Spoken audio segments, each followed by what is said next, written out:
Okay, Lynn, the next question comes from a Democratic senator who is a member of the Senate Banking Committee. He says, Mr. LaRouche, at a recent caucus meeting of the Democrats on the committee, a discussion came up about Glass-Steagall, and it was a discussion that I'd like you to comment on. One of my fellow senators, Mark Warner, as you can tell, I don't read these things word for word, John Warner, who is a freshman senator from the state of Virginia, said that while he personally might have voted against the repeal of Glass-Steagall when that vote came up, that today he would oppose its reimposition. And he said that the reason why is because the world is a very different place than it was then, and that the fact is that the reimposition of Glass-Steagall would put the entire U.S. financial service industry at a competitive disadvantage versus firms in other nations. Given the recent events in Europe and what happened on the markets on Thursday, I'm not really sure that that should be a concern. But I would like you to address it, because it's not the first time that I have heard that argument made to counter what those of us who support Glass-Steagall's reimposition have said.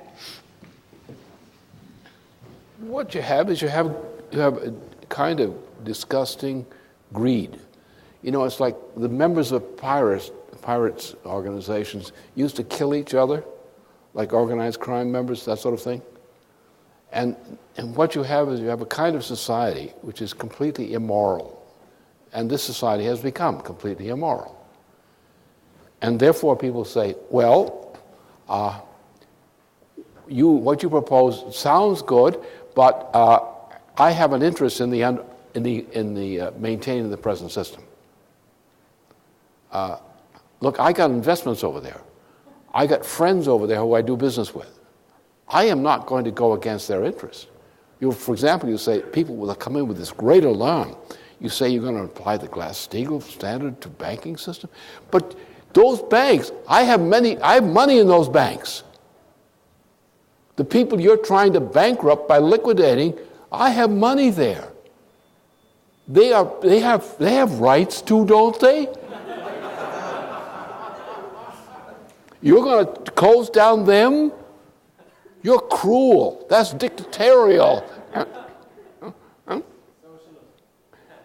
That's what they do. And thus, you get this sucker game going along. Go along to get along. Go along to get along. Right? Which is, if sin weren't invented, that's the way you'd get it automatically delivered to you. So that's the problem, is the fear of going against the grain, that you will not be accepted. You'll be thrown out of your Freemasonic lodge or something, or some other fatal catastrophe of that type, if you go against it. So therefore, the point is you have a population which no longer has an efficient moral standard of general conduct. People may say, I have my own morals.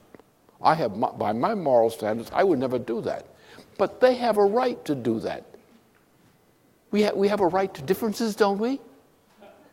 They have their opinion, I have mine. Why should I try to impose my opinion on them? Don't they have as much right as I do? We say, well, this is going to kill society. Well, that's a different matter. Let's not discuss that. That's the way it works. We have our liberals, and you have to get at the gut of what liberalism is. Liberalism and Christianity are not the same thing. A little elementary rule. Because what they call Christianity today is either Aristotle, which is an embalming program, or on the other side you have the liberal system, which is based on Paolo Sappi. And Paolo Sappi insists, like Adam Smith, that there is no truth known to man in the universe. That all you have is pragmatic values. And how do you define them? Well, the way Adam Smith does. That's Sappi. Also, the same thing spills over into physical science. In physical science, there is no notion of a physical principle. It doesn't exist. Sappi doesn't allow it. The British don't allow it. There is no knowable physical principle. There are formulas which we treat as acceptable formulations.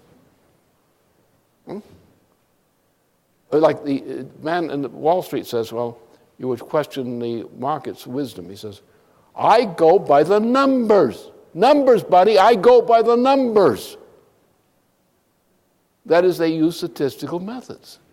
And you will find that in physical science and other fields, what is used as a standard of scientific truth is statistical method, which has no veracity whatsoever in it. It's a matter of opinion. I go by the numbers.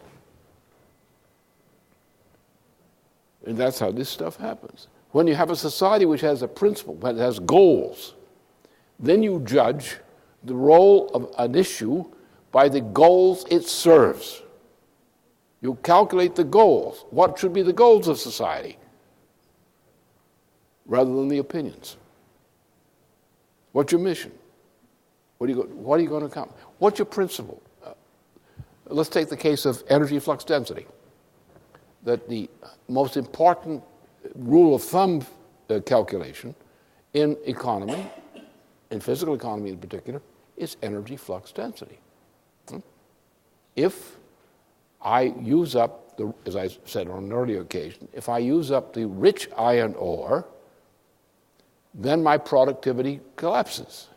If, however, I invent a better technology, usually employing a higher energy flux density of function, now I no longer suffer as a result of the depletion of the relatively richer ore, because my productivity, my cost of production, is based on the energy flux density of the method I employ. So in a sane world, that's the way it works. But if you're simply a pirate looting other people's territory and property, you go around stealing their property, and the fellow who does the best stealing comes out on top and says, well, I'm doing fine, even if the population around him is starving. So we get in this, when you get away from the idea that society has to have moral objectives, moral imperatives, and the moral imperative is generally to increase the productive powers of people per capita per square kilometer, general effect. And so the policy is to increase the productivity of mankind faster than we are depleting so-called concentrations of resources. And as long as we do that, we can get along. But we have to know what it is we have to produce. We have to set prices and price ratios which are based on the relative significance and cost of things we must produce. We're now going into a completely new kind of physics. And that is going to determine what the truth is. But if you go by money, or you go by what people feel, what they like, so forth, then you don't have truth. You have opinion.